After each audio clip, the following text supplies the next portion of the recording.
really nice to be able to come to a city where there's actual snow on the ground. Now being a transplanted Canadian, we are quite jealous of your weather here, because it's what we expect, but we've been deprived of this winter. Unfortunately, I'm only here for this afternoon, so I'm not going to get a chance to enjoy it. In any case, these are heady days for those involved in Islamic finance.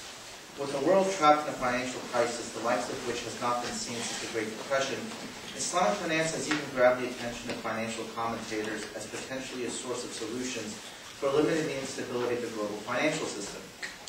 This is in pointed contrast to how Islamic finance was viewed when the first Islamic bank was opened in Dubai in 1975. At that time, Islamic finance was at best viewed as an anachronistic distraction, and at worst, evidence of the irrational hold religion had on Muslim populations to the detriment of their economic development. Some 35 years later, much has changed in Islamic finance. It has become a recognized niche player in global finance.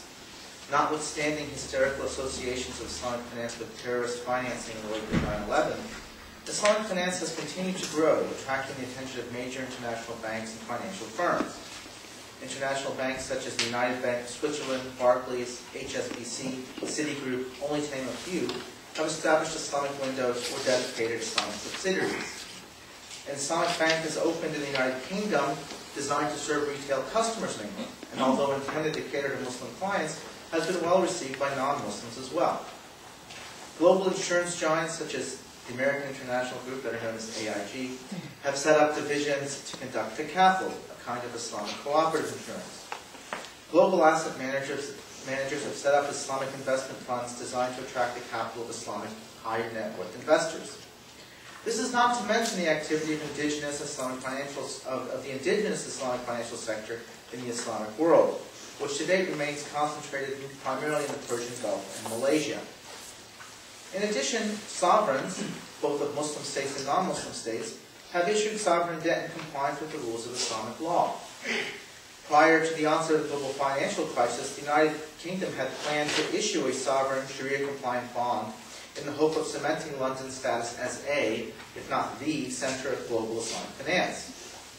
Publicly traded and privately traded firms in the U.S. and the Middle East have issued Islamically compliant bonds to private investors, including GE issued an Islamic bond a few months ago in the Gulf.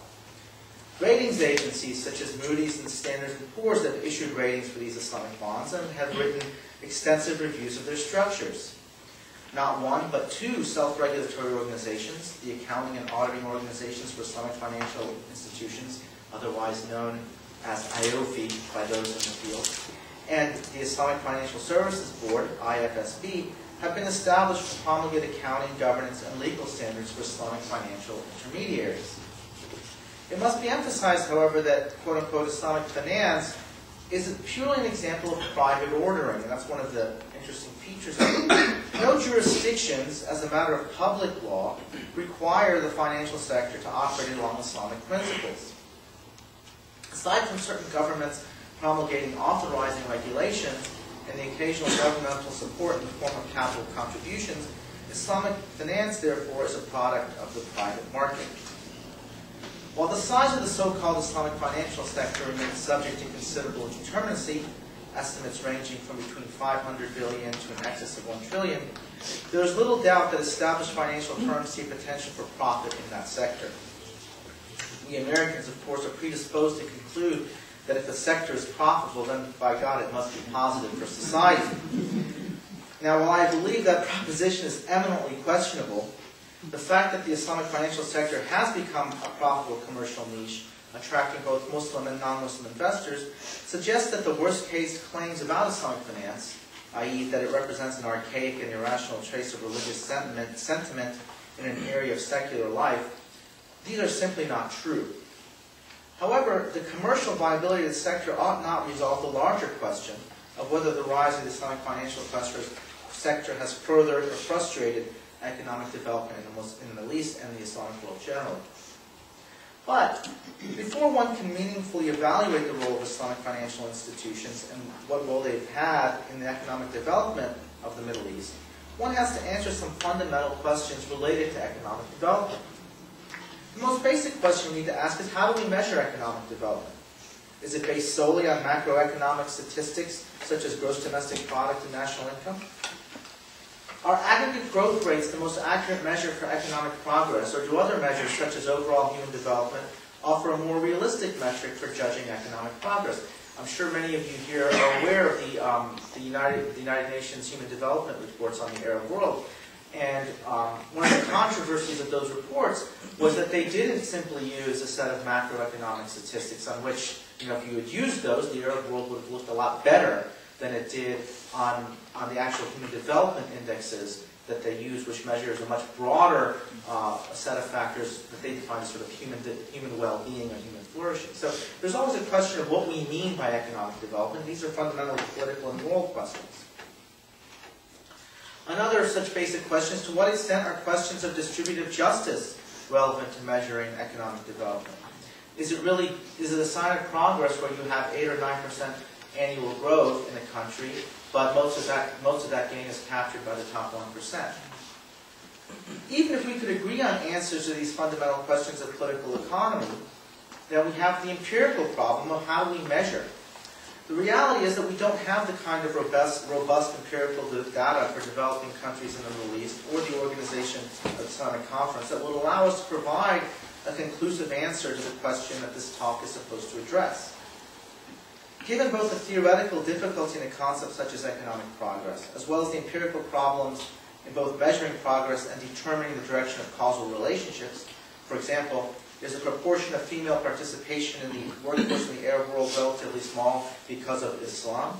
Or do prevailing interpretations of Islam and female participation in the workforce simply reflect the limited opportunities for women in the workforce, right? There's a chicken and egg problem here. So for these reasons, I would be hesitant to ascribe, from a scientific perspective, any causality whatsoever to Islam or Islamic law, whether positive or negative.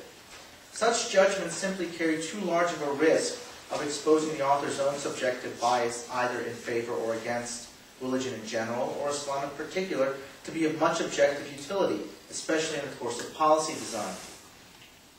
Moreover, given the recent and continuing financial crisis in the U.S. and the world, responsibility for which can be largely attributed to financial innovation, we should be careful in expecting a financial system to deliver prosperity in circumstances where the underlying real economy is stagnant. In other words, we might be asking too much of a financial system to be delivering prosperity, or attributing to it too much of a role in development, when the real issues are the underlying structures of the real economy. So overall, the contribution of the financial system might help, it might hinder, but it might not be the most important factor. Finally, the performance of the Islamic financial sector ultimately cannot be evaluated without taking into account general legal and economic conditions, particularly the legal conditions in which it operates, such as the efficiency of court systems in the Middle East with respect to enforcing property and contractual rights. After all, the kinds of investments that both the for-profit sector and the not-for-profit sector will ultimately make inevitably reflect to a large extent the background legal conditions and the reliability and predictability of legal remedies.